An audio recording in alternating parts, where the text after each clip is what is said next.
اعوذ باللہ من الشیطان الرجیم بسم اللہ الرحمن الرحیم الحمد للہ رب العالمین والصلاة والسلام علی اشرف الانبیاء والمرسلین حبیب الہ العالمین سیدنا و مولانا ابی القاسم محمد اللہم صل علی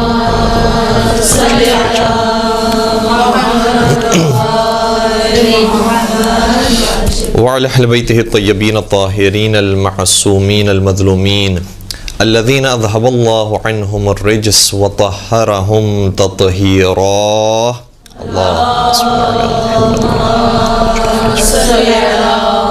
محمد ولعنة الله على أعدائهم أجمعين. بسم الله الرحمن الرحيم. اللهم صل على فاطمة وأبيها وبعلها وبنيها والسر المستودع فيها بعدد ما أحاط به علمك. أما بعد فقد قال الله تبارك وتعالى في محكم كتابه المجيد وفرقانه الحميد. بسم الله الرحمن الرحيم. ولو أن أهل القرى آمنوا واتقوا لفتحنا عليهم بركات من السماء والأرض. درود پڑھ دیجئے محمد وآل محمد.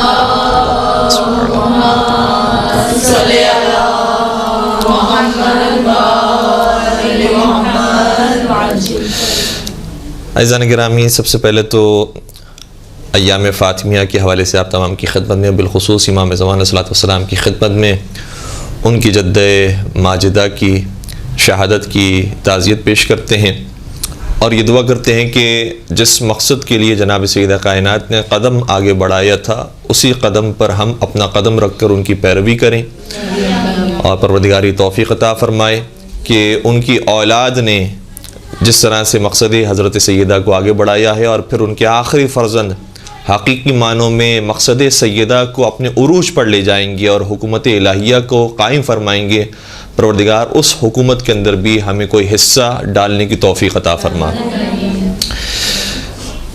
ویسے تو آیت پر یقیناً آپ مومنات نے بھی گفتگو کی ہوگی اور یقیناً سنی بھی ہوگی۔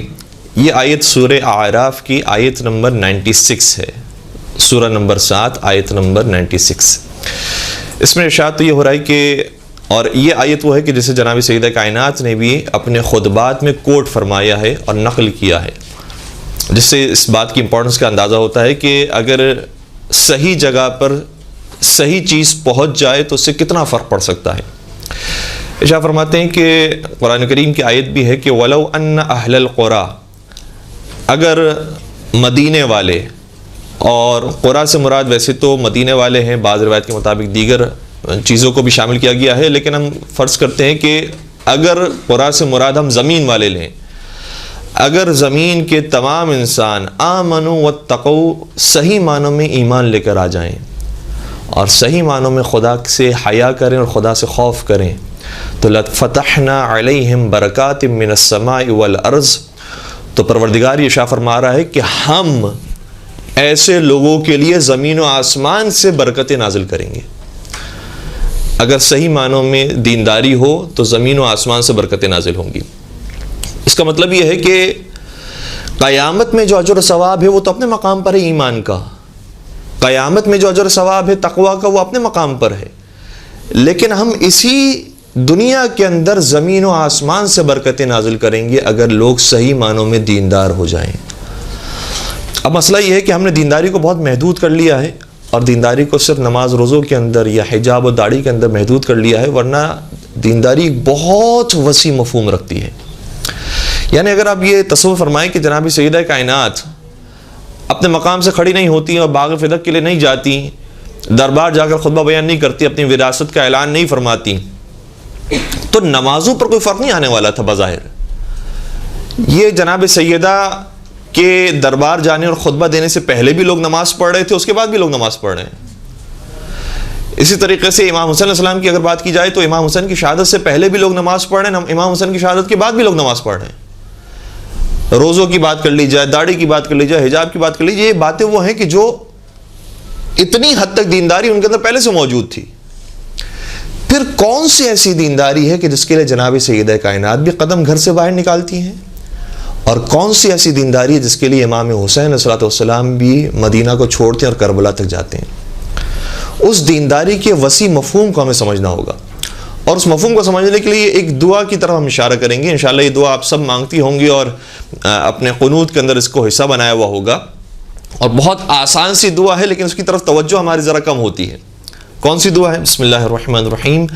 ربنا آتنا فی الدنیا حسنہ وفی الآخرۃ حسنہ وقنا عذاب النار. پروردگارہ ہمیں اس دنیا میں بھی نیکی عطا فرما اور آخرت میں بھی نیکی عطا فرما. تو اگر کسی نے یہ تصور کیا ہوا ہے کہ دینداری سے فائدہ صرف آخرت میں ملنے والا ہے، نمازوں سے روزوں سے فائدہ صرف آخرت میں ملنے والا ہے، شریعت پر عمل کر کے ہمیں صرف آخرت اپنی کما لینی ہے، تو اس کا یہ خیال غلط ہے، کیونکہ ہم دعاؤں کے اندر بھی دنیا کا ذکر کر رہے ہیں. جناب سیدہ نے خطبہ بیان کیا ہے، اس کے اندر دنیا کا ذکر کیا ہے کہ زمین و آسمان سے برکتیں رک جائیں گی اگر تم نے صحیح دینداری کا مظاہرہ نہیں کیا. اور قرآن کریم کے اندر بھی آیت موجود ہے. اور پھر اگر ہم سب سے بہترین عمل جو نبی اکرم حضرت محمد مصطفیٰ صلی اللہ علیہ وسلم کا ہے،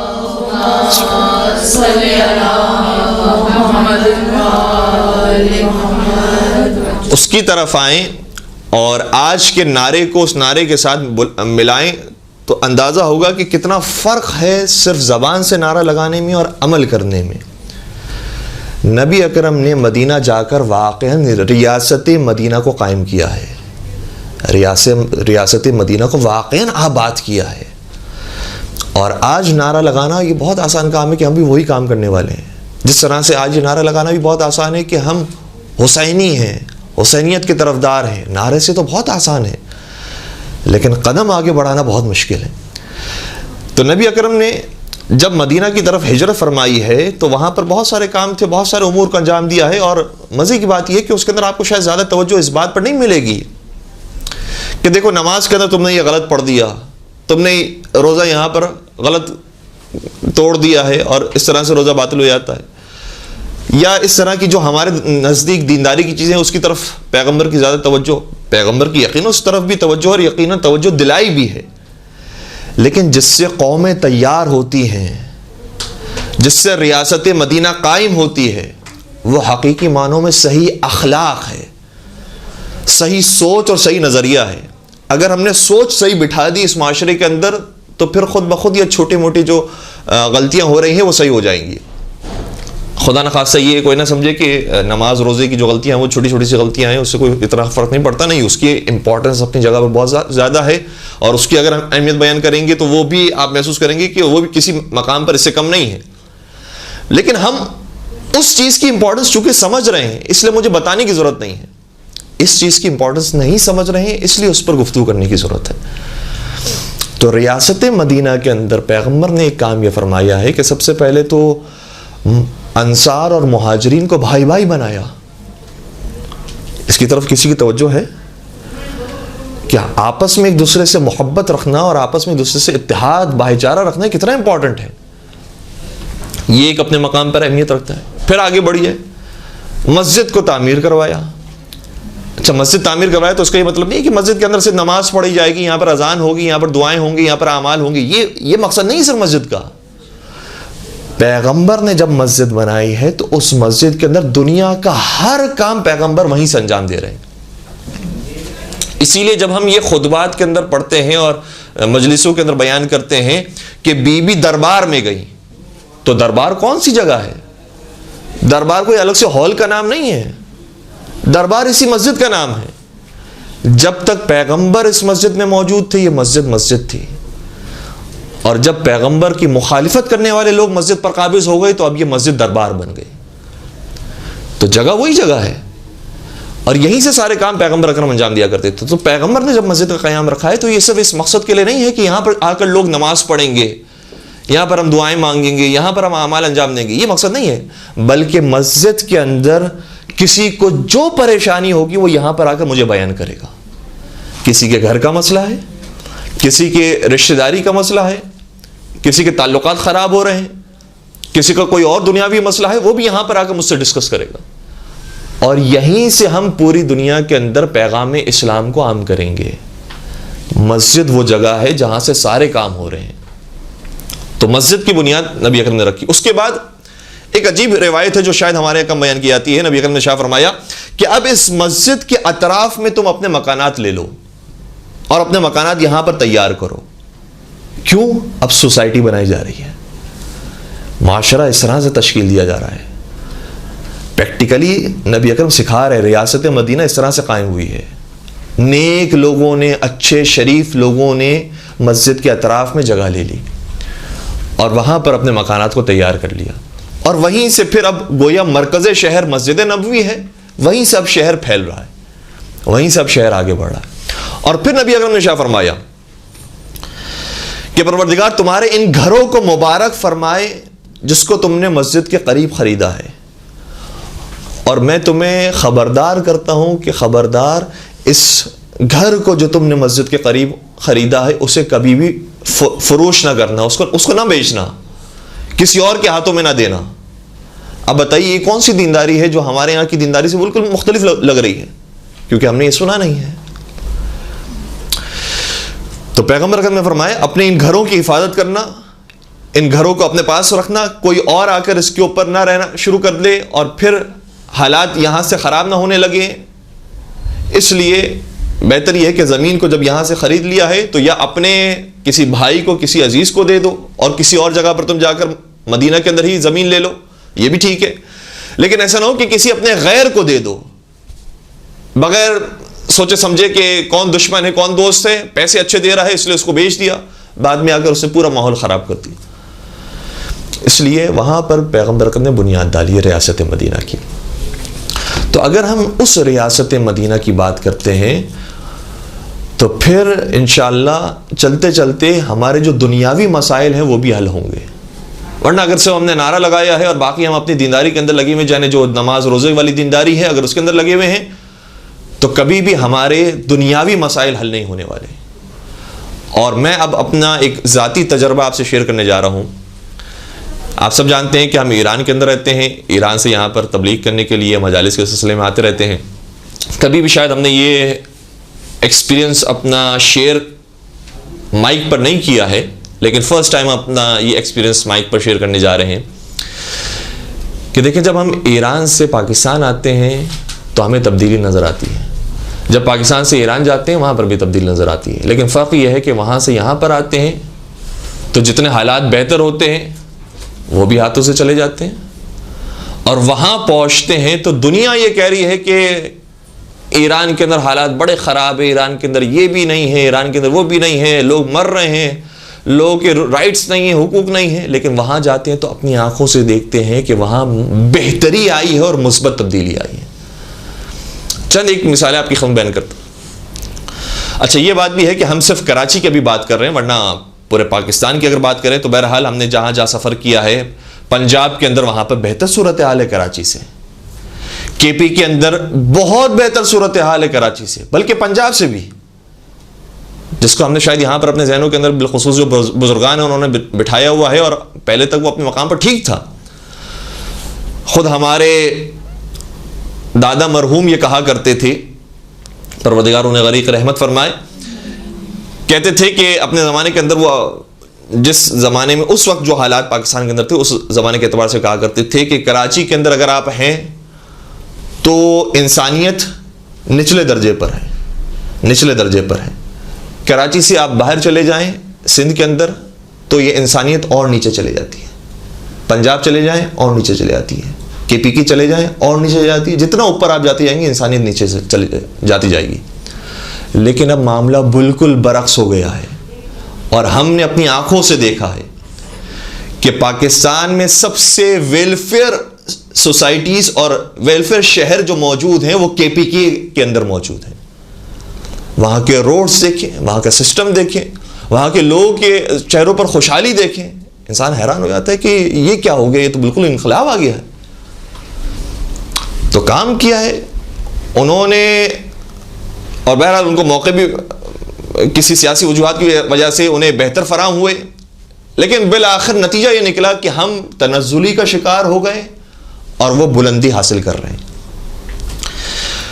تو پاکستان کے دوسرے شہروں کی ہم بات نہیں کرتے, اگر ہم صرف اپنے شہر کراچی کی اگر بات کریں تو ایران سے ہم یہاں پر آتے ہیں، پہلے تک یہاں پر آتے تھے تو کیا تبدیلی آتی تھی بھائی؟ پہلے لائٹ جاتی تھی لیکن 1 گھنٹے کے لیے، اب آئے تو پتہ چلا نہیں 2 گھنٹے کے لیے اب جائے گی۔ 6 مہینے بعد دوبارہ ایران سے واپس آئے، نہیں اب 2 گھنٹے کے لیے نہیں، اب 4 گھنٹے کے لیے جائے گی۔ اچھا ٹھیک ہے، اب ہم دوبارہ ایران سے آئے یہاں پر، پتہ چلا کہ نہیں اب صرف لائٹ نہیں جائے گی، اب 1 گھنٹے کے لیے پانی بھی جائے گا۔ اچھا، اب پانی تو یہاں پر فراوان ہے، یہاں تو ساحل سمندر بھی موجود ہے، اس کا پانی آپ صاف ستھرا کر کے میٹھا کر کے دنیا کو دے سکتے ہیں، تو کراچی جو اپنا شہر ہے اس کو کیوں نہیں دے سکتے؟ اور یہ دنیا میں کام ہو رہا ہے، ایسے نہیں کہ میں ہوائی باتیں آپ کی خدمت بیان کر رہا ہوں، یہ دنیا میں کام ہو رہا ہے۔ انہوں نے تو بلکہ جو نجس رطوبت ہوتی ہے، میں اس کو کنائے کے اندر بیان کر رہا ہوں، اس کو بھی فلٹرڈ کر کے ڈرنکنگ واٹر میں تبدیل کیا ہے۔ بعض دنیا کے ممالک تو ایسے ہیں، ہم نے چلے وہ کام تو نہیں، ہمارے پاس تو دریا موجود ہے، دریا بھی موجود ہے، سمندر بھی موجود ہے، ہر چیز موجود ہے، پھر بھی پانی نہیں ہے۔ اچھا پانی اب 1 گھنٹے کے لیے جائے گا، 2 گھنٹے کے لیے جائے گا، پانی اب کم آئے گا، اس کا پریشر کم ہو جائے گا، ایسے ایسے اب یہاں تک صورتحال آ گئی کہ اب نہ بجلی ہے نہ پانی ہے اور اب گیس بھی نہیں ہے۔ اور ابھی ہمارے عزیز ڈاکٹر عابد صاحب یہ فرما رہے تھے، اور بڑا خوبصورت جملہ انہوں نے کہا کہ جب ہم سوشل اسٹڈیز پڑھا کرتے تھے تو بتایا جاتا تھا کہ پاکستان کے اندر گیس کے بڑے ذخائر ہیں، تو کہا کہ وہ گیس کے ذخائر صرف کتابوں میں تو محدود ہو گئے ہیں، لیکن پریکٹیکلی گیس ختم ہوتے جا رہی ہے۔ تو تنزلی تنزلی تنزلی در تنزلی، اور مثالیں بہت ساری دی ہیں علماء کرام نے۔ یہ کیا ہوتا ہے؟ یہ سائیکی ہے انسان کی، آہستہ آہستہ اگر کسی کو بیمار کیا جائے تو بیمار ہونے والے کو پتہ نہیں چلتا کہ میں بیمار ہو رہا ہوں۔ مثال کے طور پر انسان آہستہ آہستہ بڑھاپے کی طرف جا رہا ہوتا ہے، تو جب اگلا دن آتا ہے تو اس کو اتنا فیل نہیں ہوتا کہ میرے پرانے دن سے یہ اگلا دن جو ہے وہ مجھے بڑھاپے کی طرف لے جا رہا ہے، لیکن پورے سرکل کو محسوس کرے گا تو اندازہ ہوگا کہ 10 سال پہلے کیسا تھا، 20 سال پہلے کیسا تھا، 30 سال پہلے کیسا تھا، اور اب کیسا ہے۔ تو آہستہ آہستہ آہستہ بیمار سے بیمار تک انسان کو کر دیا گیا اور پورے معاشرے کو کر دیا گیا۔ اچھا مسئلہ ہے کہ بیماری بھی 2 طرح کی ہے۔ ایک بیماری وہ ہے جس پر ہمیں صبر کرنے کا حکم ہے، لیکن ہم سمجھ رہے ہوتے ہیں کہ ہر طرح کی بیماری میں صبر کرنا ہوتا ہے، ہر طرح کی مشکلات کے اندر، ہر طرح کی مصیبتوں کے اندر صبر کرنا ہوتا ہے۔ اچھا ٹاپک سے ٹاپک نکلتا جا رہا ہے، یہ سارے آپ ٹاپکس اگر لکھنا چاہیں تو اپنے پاس کچھ ہیڈنگز کی صورت میں لکھ سکتے ہیں۔ بات ہم نے آیہ قرآنی سے شروع کی تھی، پھر ریاست مدینہ کی حقیقی معنوں کے اوپر گفتگو کی، حقیقی معنوں میں دینداری پر گفتگو کی، اور ابھی حقیقی معنوں میں صبر پر گفتگو کر رہے ہیں کہ صبر 2 طرح کا ہوتا ہے۔ اگر کسی انسان نے آ کر ہمیں تماچا مارا ہے تو ہمارا دین یہ نہیں کہتا ہے کہ پھر دوسرا گال آگے کرو وہ ایک اور تماچا مارے، یہ کسی اور کی شریعت کہتی ہوگی اور وہ بھی کسی اور معنوں میں کہتی ہوگی، یا یہ کہ شریعت کے اندر تحریف کر دی گئی ہوگی، ورنہ کبھی بھی دین اسلام نے یہ نہیں سکھایا ہے کہ اگر کوئی ظالم تم پر اگر ظلم کرے تو تمہیں 1 گولی مارے تم کہو کہ میرا سینہ حاضر ہے دوسری گولی کے لیے بھی، یہ کسی نے نہیں سکھایا۔ تو اگر مشکلات آئی ہیں، تماچا کھایا ہے ہم نے، گولیاں کھائی ہیں، تو اس کا یہ مطلب نہیں، یہاں پر تو ہمیں صبر کرنا چاہیے۔ صبر کا بڑا ثواب ہوتا ہے، صبر سے درجات بلند ہوتے ہیں، اتنے محلات بن جاتے ہیں۔ یہ وہ والا صبر ہے ہی نہیں کہ جس کے اوپر محلات بنتے ہیں اور جنتیں ملتی ہیں۔ وہ صبر کے جس کے اوپر پروردگار نے جنت کا وعدہ کیا ہے اور نعمتوں کا وعدہ کیا ہے، وہ خدا کی طرف سے بھیجے ہوئے آزمائشوں اور امتحانات پر ہے، نہ لوگوں کے بنائے ہوئے امتحانات اور آزمائشوں پر۔ یہ تو لوگ ہیں، یہ کون ہوتے ہیں ہم پر حکمرانی کرنے والے؟ یہ کون ہوتے ہیں کہ ہمیں مشکلات میں مبتلا کریں؟ خدا نے اگر کوئی مشکل ڈالی ہے تو بات سمجھ میں آتی ہے، زلزلہ آ گیا ہے بات سمجھ میں آتی ہے، کسی کو موت آ گئی، موت زندگی اختیار میں نہیں ہے، ہمارے کسی عزیز کو خدا نہ کرے والد والدہ کو، خود کو، زوجہ کو، کسی کو بھی موت آ جائے، یہ ہمارے اختیار میں نہیں ہے، یہاں پر صبر کرنا ہے۔ خدا کی طرف سے بھیجی ہوئی آزمائش ہے، وہاں پر صبر کرنا ہے۔ خدا کی طرف سے بھیجی ہوئی کوئی قدرتی آفات ہے، وہاں پر صبر کرنا ہے۔ لیکن دنیا میں کسی نے آ کر ہم پر ظلم کیا ہے وہ ہمارا تماشا بنا رہا ہے، وہ ہمیں مسلسل مار رہا ہے، وہ ہمیں مسلسل تنزلی کی طرف لے جا رہا ہے، تو وہاں پر صبر نہیں کرنا کہ یہاں پر بڑا ثواب ملے گا. وہاں آواز بلند کرنی ہے، اپنے ہاتھوں میں کام لینا ہے، اور اپنی اولاد کو تیار کرنا ہے کہ وہ بڑے ہوں تو یہاں کی باغ دوڑ وہ سنبھالیں جو نیک اور شریف لوگ ہوں، نہ یہ کہ بدماش اور ظالم آ کر یہاں پر حکومت کرتے رہیں اور جو دل چاہے لوگوں کے اوپر ظلم ڈھاتے رہیں. تو دو طرح کی آزمائشیں ہوتی ہیں. البتہ ابھی تیسری طرح کی آزمائش کا بھی انکشاف ہوا ہے کچھ دن پہلے، کہ کچھ آزمائش ایسی بھی ہوتی ہیں جو کورونا وائرس کی طرح ہوتی ہیں، جس کے بارے میں اب تک پتہ نہیں چل سکا کہ وہ دنیا والوں نے دی ہے یا خدا نے دی ہے. تو اس کو چھوڑ دیجئے.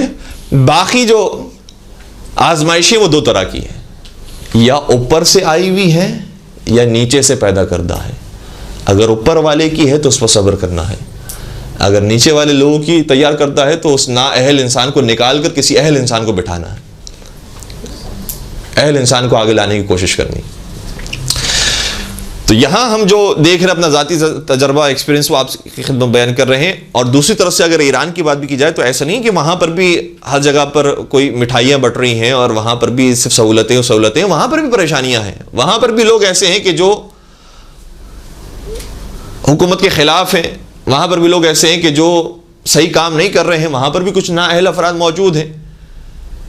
لیکن وہاں پر اگر یہ اس طرح کی خرابیاں پیدا بھی ہوتی ہیں، جس طریقے سے ہم 6 مہینے بلکہ 3 مہینے پہلے، جب 6 مہینے پہلے بھی البتہ یہ مصیبت تھی اور تقریباً 2-3 سال سے زیادہ ہے، تو 3 مہینے پہلے جب ہم ایران گئے، اور ہم صرف ایران کے اندر بھی شہر قم کی بات کریں، چونکہ ہم باقی شہروں کے بارے میں نہیں بول سکتے، جس طرح سے ہم پاکستان کے باقی شہروں کے بارے میں بات نہیں کر سکتے، ہو سکتا ہے کہ وہاں پر حالات کچھ مختلف بھی ہوں. لیکن اگر شہر قم کی اگر ہم بات کریں تو 3 مہینے پہلے تک وہاں پر بھی بجلی جاتی تھی، جو 2-3 سال پہلے تک نہیں جاتی تھی. 2 سال سے یہ مسئلہ زیادہ شروع ہوا تھا کہ پھر ہفتے میں 1 مرتبہ، ہفتے میں 2 مرتبہ بجلی چلے جاتی تھی، 1 گھنٹے کے لیے 2 گھنٹے کے لیے بجلی چلے جاتی تھی، اور وہ بھی بتا کر کس جگہ پر گئی ہے، کتنی دیر کے لیے گئی ہے، کتنی دیر بعد واپس آ جائے گی. لیکن بہرحال یہ مسئلہ شروع ہو گیا. تو ہمارے ذہن میں تو یہاں پر جو ذہنیت بنی ہوئی تھی وہی ہم نے اپنے ذہن کو تیار کر لیا تھا. اب یہ مسئلہ آگے ہی بڑھتا رہے گا، اب مشکلات اور آتے رہیں گی. ویسے ہی انہوں نے دنیا سے ٹکر لی ہوئی ہے، مزید اور حالات خراب ہوں گے. لیکن 3 مہینے سے ہم محسوس کر رہے ہیں کہ پھر انہوں نے اس مسئلے پر قابو پا لیا ہے، اور اس کے بعد اب بجلی نہیں جاتی. اسی طرح سے وہاں پر ہم جاتے ہیں، بہت ساری چیزیں انٹرنیٹ کی وہاں پر کام نہیں کرتی. وہاں واٹس ایپ نہیں چل پا رہا. اسپیشلی جو حالیہ دنوں کے اندر مسائل پیدا ہوئے ہیں، سیاسی مسائل، اور اس کے بعد جو واقعات ہوئے ہیں جس میں اموات بھی ہوئی ہیں، اس کے بعد انہوں نے واٹس ایپ پر کافی حد تک پابندی لگا دی. واٹس ایپ وہاں پر نہیں چل پاتا. یہاں پر ہم آسانی سے واٹس ایپ چلا رہے ہیں، وہاں پر نہیں چلا پاتے. یوٹیوب نہیں چل پاتا، اسی طرح سے فیس بک نہیں چل پاتا. سوشل میڈیاز پہ بہت زیادہ پابندی ہے. انٹرنیٹ پر بھی کسی حد تک، کافی حد تک پابندی ہے. زوم پر اگر کوئی آن لائن درس دینا چاہے، آن لائن کلاسیں دینا چاہے، پڑھانا چاہے، کیونکہ وہاں پر بہت سارے لوگ ایسے ہیں جو قابل ہیں، استاد ہیں، وہاں پر دنیا جہاں کے بچوں کو پڑھایا جا رہا ہے، لیکن وہ ان مشکلات کی وجہ سے نہیں پڑھا پا رہے ہیں، درس نہیں دے پا رہے ہیں، رابطہ قائم نہیں کر پا رہے ہیں. لیکن یہ مشکل ایسی ہے جو انہوں نے اپنے اختیار سے روکی ہوئی ہے اور اختیار سے پابندی لگائی ہے. چاہے تو آزاد کر سکتے ہیں، وہ چاہے تو اس کو پورے انٹرنیٹ کو کھول سکتے ہیں. تو وہ مشکلات جو وہاں پر ہیں اس میں کسی حد تک خود انہوں نے اپنے اختیار سے وہ مشکلات رکھی ہیں، تاکہ اگر یہ مشکلات نہ رکھی جائے تو مزید اور دوسری مشکلات پیدا ہو سکتی ہیں جو اختیار سے باہر ہو جائیں گی. اس لیے انہوں نے کچھ چیزوں پر پابندی لگائی ہوئی ہے. لیکن بہرحال وہاں جاتے ہیں تو انسان کچھ نہ کچھ مثبت تبدیلی محسوس کرتا ہے، کام ہو رہا ہے. اور یہاں پر بھی اسی طریقے سے کراچی سے ہٹ کر باقی شہروں کی بات کی جائے تو یہاں پر بھی کام ہو. کیوں یہاں کے لوگوں نے اس طرح سے ماحول فراہم نہیں کیا ہے کہ یہاں پر بھی کام ہو سکے. محسوس یہ ہوتا ہے کہ کراچی میں رہنے والے جتنے بھی دیندار ہیں، چاہے وہ شیعہ ہوں، چاہے وہ سنی ہوں، چاہے وہ اسماعیلی ہوں، یا کسی بھی فرقے سے تعلق رکھنے والے ہوں، انہوں نے ذہنیت یہ قائم کی اپنی اولاد کی اور دینداری کی کہ دینداری کہا جاتا ہے نوحے اور ماتم کو اور مجلس کو، دینداری کہا جاتا ہے نماز، روزے، مسجد، امام بارگاہ میں آنے کو، اور اگر ان فرقے والوں کی بات کی جائے تو دینداری کہا جاتا ہے نعت پڑھنے کو، بلند آواز سے محفلیں سجانے کو دینداری کہا جاتا ہے، چراغاں کرنے کو دینداری کہا جاتا ہے، یہ مٹھائیاں تقسیم کرنے کو دینداری کہا جاتا ہے، جماعت خانے کے اندر جا کر بیٹھنے کو دینداری کو یہاں تک محدود کر دیا ہے، جبکہ دینداری کا وسیع مفہوم ہے. اور جناب سیدہ کائنات نے اس سلسلے میں آواز کو بلند کیا ہے کہ ہم نماز روزوں کے لیے آواز کو بلند نہیں کر رہے ہیں، یہ اقتدار اور حکومت جن نااہل افراد کے پاس جا رہی ہے ہم اس کے خلاف آواز بلند کر رہے ہیں. اقتدار اہل افراد کے پاس جانا چاہیے. البتہ غیبت کے زمانے میں امام معصوم اگر موجود ہوتے تو یقیناً ہم امام معصوم کے لیے ہمیشہ تقریر کے اندر بات کر رہے ہوتے، امام معصوم کے لیے آواز کو بلند کر رہے ہوتے، امام معصوم کے لیے کوششیں کر رہے ہوتے. لیکن اگر یہاں امام معصوم نہیں ہے تو غیر معصومین کے اندر، عام انسانوں کے اندر جو جتنا زیادہ نیک، صلاحیت دار، شریف اور عمل صالح کرنے والا انسان ہے اس کو ہمیں سپورٹ کرنا چاہیے اور اسے آگے بڑھانے کی کوشش کرنی چاہیے. اور صرف اسے نہیں، اپنی اولاد کو، اپنے گھر والوں کو، اپنے بچوں کو تربیت دینی چاہیے کہ تم بڑے ہو تو تمہیں فلاں مقام پر کام کرنا ہے. کیا سلمان فارسی نے خلیفہ ثانی کے زمانے میں مدائن پر حکومت نہیں کی؟ سلمان فارسی اس قابل تھے کہ حکومت کر سکے، وہ صرف نماز روزہ پڑھنے والے نہیں تھے. سلمان فارسی اس قابل تھے کہ مدائن پر جا کر حکومت کر سکے، بات کر سکے، عہدیداروں سے گفتگو کر سکے، منصب والوں سے بات کر سکے، اپنے ماتحتوں کو راغب کر سکے صحیح کام کی طرف. اتنی جرت تھی، شجاعت یہ اتنی ہونی چاہیے. علی ابن یقطین کے پاس کیا یہ جرت نہیں تھی کہ ساتھ سرکار کے زمانے میں ہارون الرشید جیسے شخص کے حکومت کے زمانے میں حکومت کے اندر شامل ہو کر کام کیا انہوں نے. علی ابن یقطین کی مثال ہمارے سامنے موجود. نہج البلاغہ کا وہ خط کہ جسے یونائٹڈ نیشن نے اپنے چارٹر آف یونائٹڈ نیشن کے اندر شامل کیا ہے، وہ کون سا خط ہے؟ مولا کائنات کا، جو مالک اشتر کو لکھا ہے. تو مالک اشتر کو مولا کائنات نے کیا لکھا؟ کیا مالک اشتر جب تم مصر جانا تو مصر والوں کو کہنا کہ آذان اس طرح سے دیں، نماز اس طرح سے پڑھیں، روزے کے یہ مبتلات ہوتے ہیں، حج پر جائیں تو یہ واجبات ہوتے ہیں، حالت احرام میں یہ پہنا جاتا ہے. کیا اس طرح کی ٹاپک پر، اس طرح کی دینداری پر گفتگو کی ہے؟ یا یہ بتایا اے مالک اشتر جب مصر جانا تو یاد رکھنا وہاں پر تمہیں دو ہی طرح کے لوگ ٹکرائیں گے، یا وہ مسلمان ہوں گے تو دین میں تمہارے بھائی ہیں، اور اگر غیر مسلم اور کافر ہوں گے تو وہ تمہارے انسانیت میں بھائی ہیں. لہٰذا اپنا بھائی سمجھ کر ان سے گفتگو کرنا. اور پوری گفتگو جناب مولا کائنات کی اس خط کے اندر سیاسی اور معیشتی موضوع پر ہے. یہ ہے نہج البلاغہ کا خط. تو ہم بہت محدود کر دیتے ہیں بہت ساری چیزوں کو، بھول جاتے ہیں دنیا کے اور سارے ایکسپیکٹس کو جس کی طرف جناب سیدہ کائنات نے، امام علی علیہ السلام نے اور مولا حسین نے توجہ دلائی ہے. اور پھر اگر ہم آگے چلیں تو ایسا نہیں ہے کہ ہمیں اب تیاری کرنی ہے اور سوچنا ہے کہ آج کے دور کے اندر کراچی کے اندر کون سب سے بہتر انسان ہے، کون سب سے زیادہ شجاع انسان ہے، کون آگے چل کر بات کرنے والا انسان ہے، ہمیں اس کو سپورٹ کرنا ہے اور اسے ایک آدمی کی وجہ سے ایک انقلاب قائم ہو جائے گا. انقلاب ایک آدمی کی وجہ سے قائم نہیں ہوتا، پورے معاشرے کو تبدیل ہونا پڑتا ہے. کم از کم اچھے خاصے تعداد میں لوگ ہوں تو پھر تبدیلی آتی ہے اور مثبت راستے کی طرف انسان جاتا ہے. اور مجھے کہنے دیجئے کہ فرق یہی ہے پیغمبر کے انقلاب لانے میں اور بعد میں ائمہ علیہ السلام کے انقلاب لانے میں. کیا مطلب میں کیا بات کہنا چاہ رہا ہوں؟ مولا کائنات نے اس بات کا اظہار بھی فرمایا جنگوں کے اندر. جب کسی نے اگر اعتراض کیا کہ یا امیر المومنین، آپ جب جنگ کرتے ہیں، جنگوں پر بھیجتے ہیں اپنے چاہنے والوں کو، اپنے مومنوں کو، اپنے اوپر ایمان رکھنے والوں کو، تو یہ لوگ شکست کھا کے آ جاتے ہیں، یہ لوگ مخالفت کرتے ہیں، آپ کی وجہ سے بڑی جنگیں ہو رہی ہیں. پیغمبر کے زمانے میں تو ایسا کچھ بھی نہیں تھا. پیغمبر نے جتنی جنگیں کی ہیں وہ ساری کافروں کے مقابلے میں کی ہے، وہ ساری دشمنوں کی، بت پرستوں کے مقابلے میں کی ہے. آپ کی ساری جنگیں جو ہیں وہ مسلمانوں کے خلاف ہو رہی ہیں. وہاں پر مولا کائنات نے اس بات کا جواب دیا ہے. مولا کائنات نے فرمایا دیکھو فرق یہ ہے کہ جب نبی دستور دیا کرتے تھے تو علی اس دستور پر عمل کرنے کے لیے موجود تھا، لیکن آج جب علی حکم دیتا ہے تو کوئی علی ثانی موجود نہیں ہے کہ جو آ کر اس پر عمل کر سکے. اس زمانے میں بنی ہاشم نے پیغمبر کا ساتھ دیا تھا، مکہ میں علی کے بابا نے، مدینہ میں خود علی نے ساتھ دیا تھا، تب جا کر پیغمبر کو ایک آرام کی فضا ملی اور پیغمبر کا مکتب آگے بڑھا۔ آج مجھے اپنے والوں سے اس لیے لڑنا پڑ رہا ہے کیونکہ اب علی جیسا کوئی فرما بردار اور اطاعت گزار شخص موجود نہیں ہے۔ تو مولا کائنات کو اس اعتبار سے پریشانی کا سامنا کرنا پڑا کیونکہ لوگ موجود نہیں تھے۔ اکیلے انسان سے تبدیلی نہیں آ سکتی۔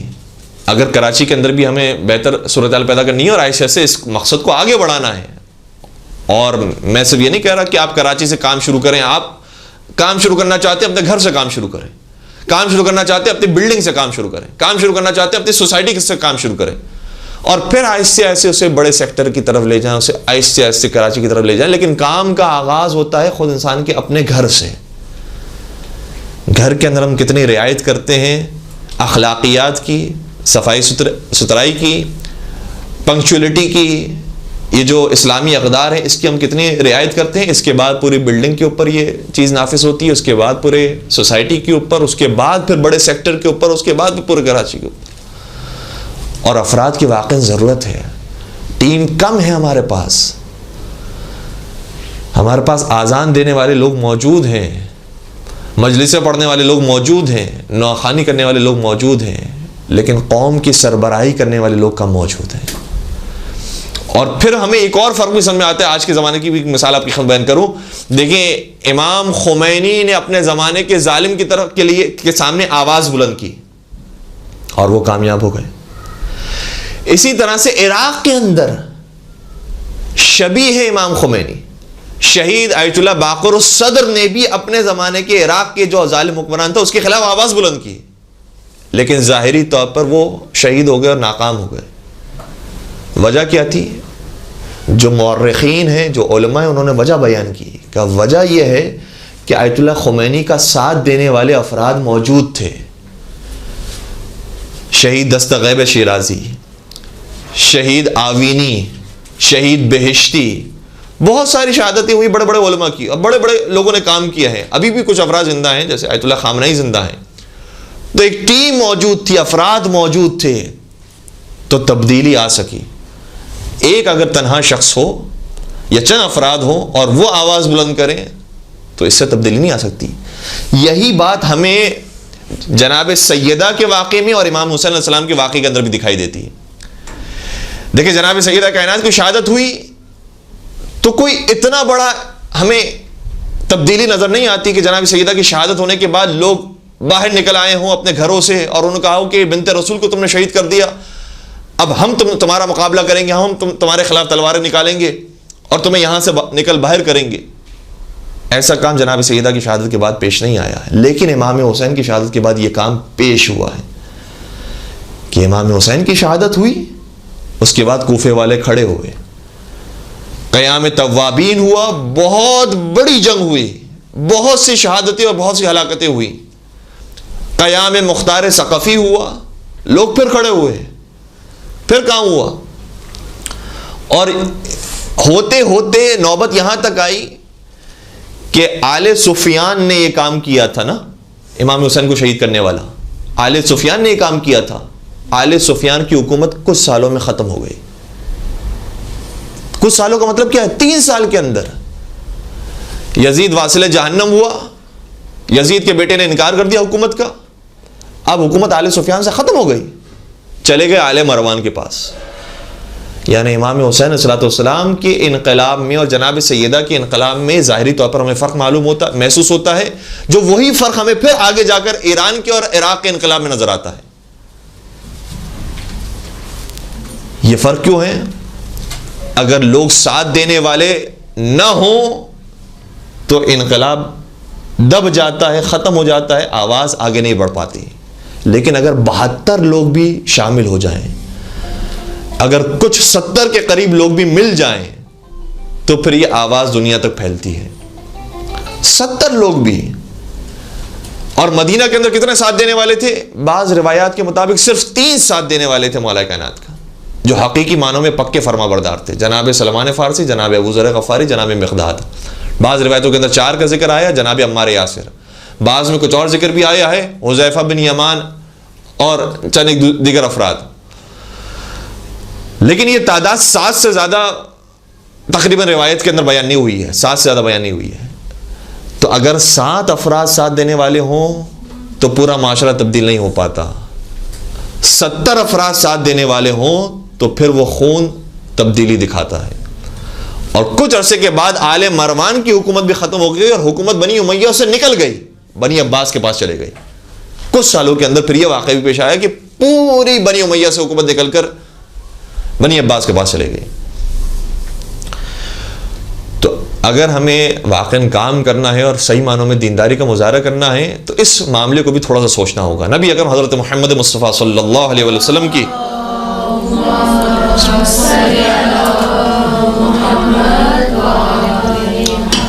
ایک حدیث گرامی کا بھی ہم سہارا لیں. پیغمبر شاہ فرماتے ہیں کہ لا صلینا ولا صمنا، ہم میں سے کوئی نماز بھی نہیں پڑھتا، ہم میں سے کوئی روزہ بھی نہیں رکھتا اگر ہمارے پاس اقتصادی اور سیاسی مسائل کا حل نہ ہوتا اور ہمارے پاس لوگوں کو فراہم کرنے کے لیے روٹی نہ ہوتی تو پھر کوئی روزہ بھی نہ رکھتا، کوئی نماز بھی نہ پڑھتا. اگر ہمارے پاس سیاسی اور معیشتی مسائل کا حل نہ ہوتا تو لوگ یہ کام نہ کرتے. لوگ اگر صحیح معنوں میں آتے ہیں دینداری کی طرف تو ہمیں پہلے اقتصادی مسائل کو حل کرنا پڑتا ہے، سیاسی مسائل کو تھوڑا سا دیکھنا پڑتا ہے، اس کے بعد پراپر طریقے سے انقلاب ریاست مدینہ آ پاتا ہے. تو پیغمبر کی نظر اس بات کی طرف تھی، اس لیے فرماتے ہیں کہ لوگ نماز روزہ صحیح طریقے سے ادا نہیں کرتے اگر ہم نے ان کے معیشتی مسائل کو حل نہ کیا ہوتا. اس کے اندر ظاہراً عبارت کا جملہ یہ ہے کہ جب تک ان کو روٹی نہ مل جائے، جب تک مسلمانوں کو اور عام انسان کو روٹی نہ مل جائے اس وقت تک وہ صحیح دینداری کی طرف اور نماز روزے کی طرف نہیں آ پاتے ہیں.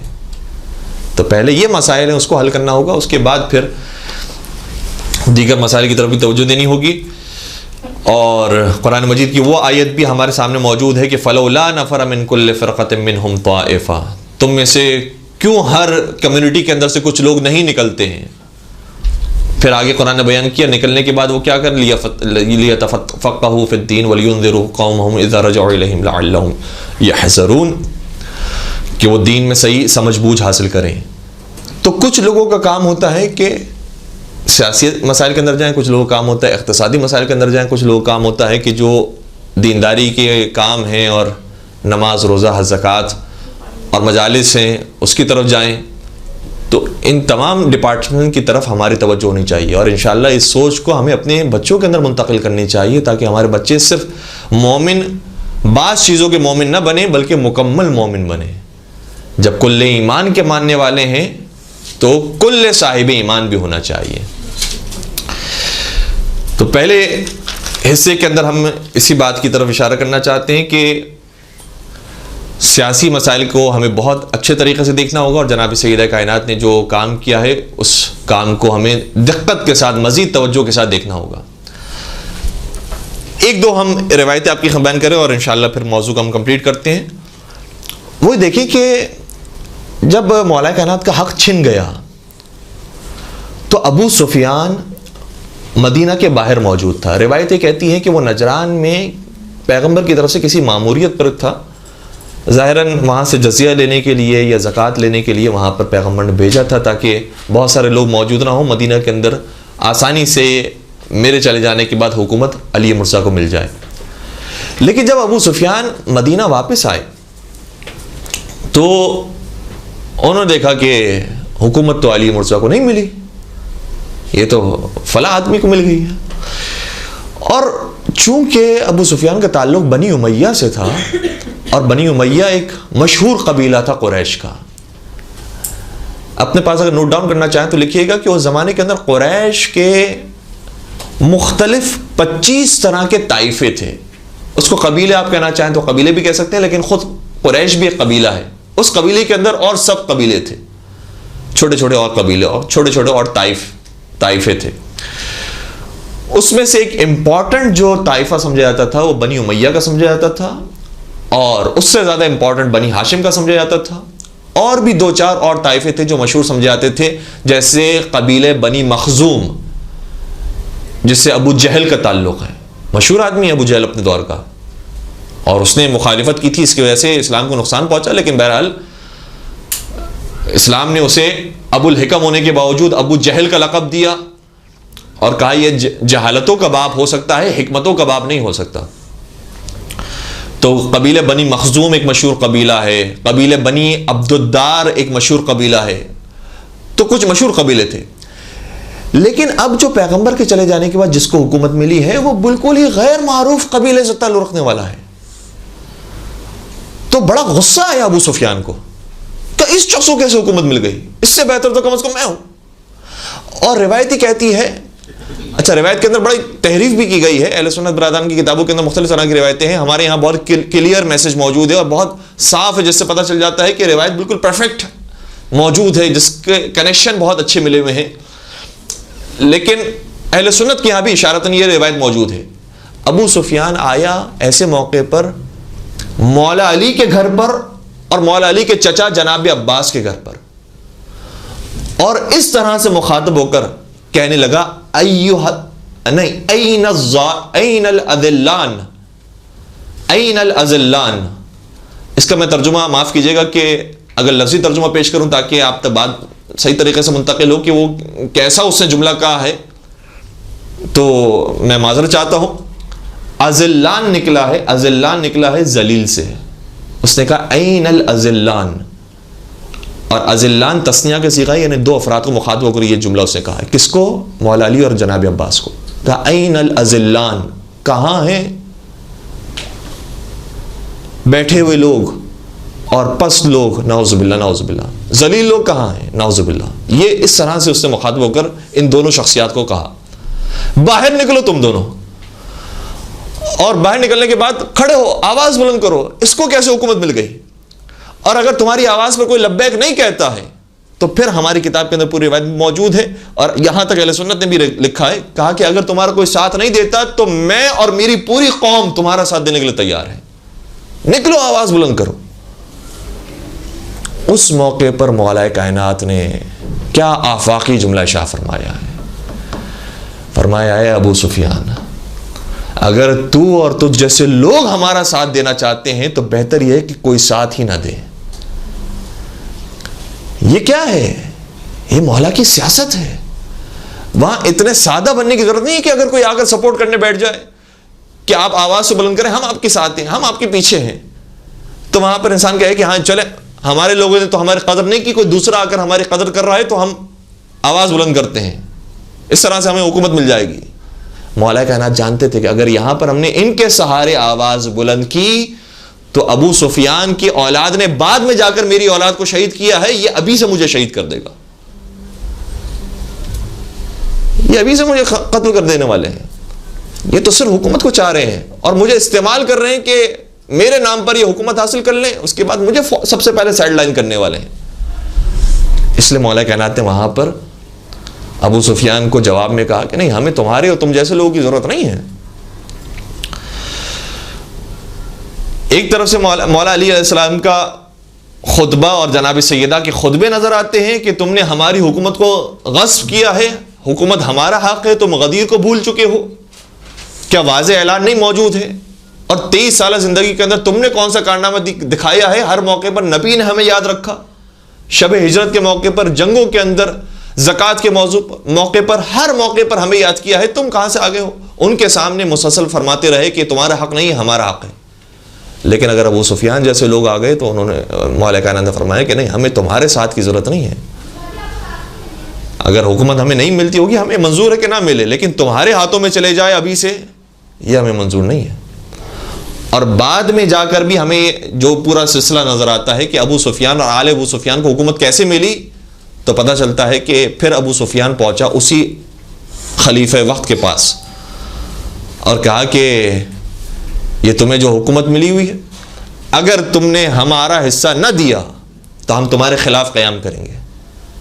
اور خلیفہ وقت نے، پہلے خلیفہ نے، ابو سفیان کے بیٹے معاویہ بن ابو سفیان نہیں بلکہ یزید بن ابو سفیان جو اس کا بھی بڑا بھائی تھا، اس کو شام کی حکومت دی، کہا کہ ہم نے تمہیں شام کا سربراہ معین کیا ہے۔ تو ابو سفیان کو سکون ملا اور اس کے بعد یہ معاملہ ٹھنڈا ہوا، اور اس کے بعد پھر اس کا بیٹا معاویہ بن ابی سفیان وہ حکومت پر آیا، اور اس کے بعد پھر حکومت آہستہ آہستہ بڑھتے بڑھتے اس کے بیٹے یعنی معاویہ کے بیٹے یزید ابن معاویہ لعنت اللہ علیہ اس تک یہ حکومت پہنچی۔ تو اگر صحیح ہاتھوں میں حکومت نہ جائے تو اس کا نقصان یزید جیسے خبیث میوے کی صورت میں ہمیں نظر آتا ہے، اور اگر اہل ہاتھوں میں حکومت چلے جائے تو انشاءاللہ جس طرح سے زمانے کے امام تشریف لائیں گے اور حکومت قائم کریں گے اس طرح سے ہمیں اس کا میوہ دکھائی دے گا۔ دعا کرتے ہیں کہ پروردگار زمانے کے امام کے ظہور میں تعجیل فرمائے، پروردگار ہمیں ان کی حکومت کے اندر، ان کے ظہور کے اندر حصہ دار قرار فرمائے، پروردگار زمانے کے امام کے خوشنودی کے لیے اپنی اس دنیا کے اندر قدم آگے بڑھانے کے ہمیں توفیق عطا فرما، دین کے دنیا کے کسی بھی شعبے کے اندر ہمیں اور ہماری اولاد کو اسلام کے لیے کسی خدمت کی ضرورت ہے، پروردگار ہمیں اس خدمت کو اور قربانی کو انجام دینے کی توفیق عطا فرما، پروردگار صحیح معنوں میں دین کو سمجھنے کی اور عمل پیرا ہونے کی توفیق عطا فرما، ہمارے اور ہمارے بچوں کی دلوں کے اندر محبت زہرا اور اولاد زہرا عطا فرما، اور قائم آل محمد حضرت حجت بن الحسن کے ظہور میں تعجیل فرما۔ ربنا تقبل منا انك انت السميع العليم وتب علينا انك انت التواب الرحيم برحمتك يا ارحم الراحمين۔ اللہ